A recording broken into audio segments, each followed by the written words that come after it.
공줄이 내리뻗는다, 자손들한테. 그러면 그것이 우리는 신가물이다라는 표현을 하거든요. 근데 굳이 모시지 않아도 그 신가물을 걷어낼 수는 있다. 정말 가지고 들어온 사주팔자가 제자의 사주라면, 꽉 찬 사주라면 신을 모시고 가는 것이 맞습니다. 그런데 그것이 아니라면 걷어주고 가는 것이 저는 맞다라고 생각해요.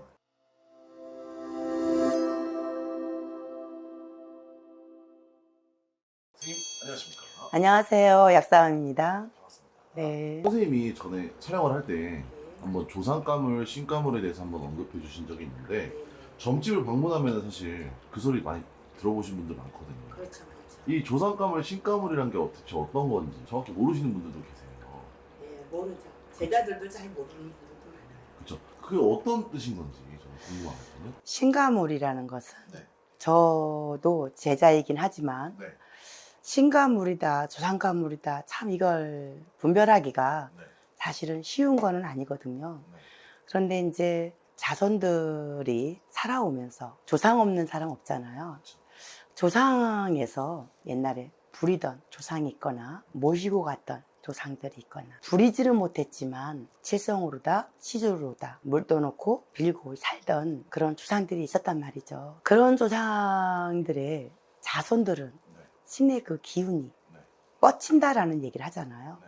그래서 그 뻗친다는 그 말이 신가물이다라는 얘기를 해요. 그래서 옷대에서 부리던 신명, 모시던 조상, 할배들도 많이들 빌던, 예, 그래서 옛날에 집에다가 가신을 모셔놓고 네. 빌고 갔던 그런 분들의 공줄이라고 하잖아요. 그 공줄이 내리뻗는다, 자손들한테. 그러면 그것이 우리는 신가물이다라는 표현을 하거든요. 근데 굳이 모시지 않아도 그 신가물을 걷어낼 수는 있다. 그러니까 저는 이게 궁금한데 일반인들은 착각을 하고 있는 게 신가물이다 조상가물이다라는 거를 점집에서 듣게 되면은 내가 무당을 해야 되는 거구나라고 착각을 하시는 분들이 굉장히 많더라고요. 그런 건 아니죠? 아이, 물론 아닙니다. 선생님 방금 말씀하신 것처럼 조상가물 신가물이어도 어떻게 뭐 따로 풀어 나갈 수 있는 방법이 있나요? 이제 사주팔자가 제자 사주를 갖고 오는 분들이 있어요. 네. 그런 분들은 진짜 모시고 가는 것이 맞고요. 아, 신가물이라고 해서 내게 그런 기운은 좀 있고 내 몸으로다가 좀 이상한 기운이 좀 있는데 이거를 송방 가면 항상 그 얘기 하거든요. 야, 너는 제자가 돼야 된다. 우리와 같이 관을 쓰고 살아가야 될 사주팔자를 네가 갖고 왔구나. 이런 얘기를 한단 말이죠. 그렇죠. 그러면 처음 오신 분들은 놀라는 거예요. 그렇죠. 맞아요. 야, 이거 나 혹시 또 내가 무당돼야 되는 거 아니나 그러니까요. 겁을 먹게 되고. 네. 근데 사실은 그건 아니고요. 정말 가지고 들어온 사주팔자가 제자의 사주라면, 꽉 찬 사주라면 신을 모시고 가는 것이 맞습니다. 그런데 네. 그것이 아니라면 걷어주고 가는 것이 저는 맞다라고 생각해요. 마지막으로 이 점집에서 그런 소리를 들으신 분들께 조금 안도하라고 한마디만 해주시면 안 될까요? 절대 속으시면 안 되고요.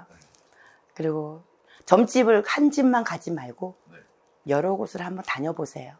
그래서 정확하게 가는 곳마다 똑같이 얘기를 해준다면 한 번쯤은 고민을 해볼 수 있지만 이 집에 가서 그건 아닌 것 같은데 저 집에 갔더니 너는 제자가 돼야 된다. 또 다른 집에 갔더니 아니다. 너는 걷어주면 된다. 잠시 눌러주거나 걷어주면 아무 문제 없다라고 얘기했을 때는 그러면 안 돼도 된다. 그러니까 그런 것 때문에 고민하지 말고 편하게 살았으면 좋겠습니다. 오늘도 솔직하고 좋은 정보 너무 감사합니다. 예, 고맙습니다.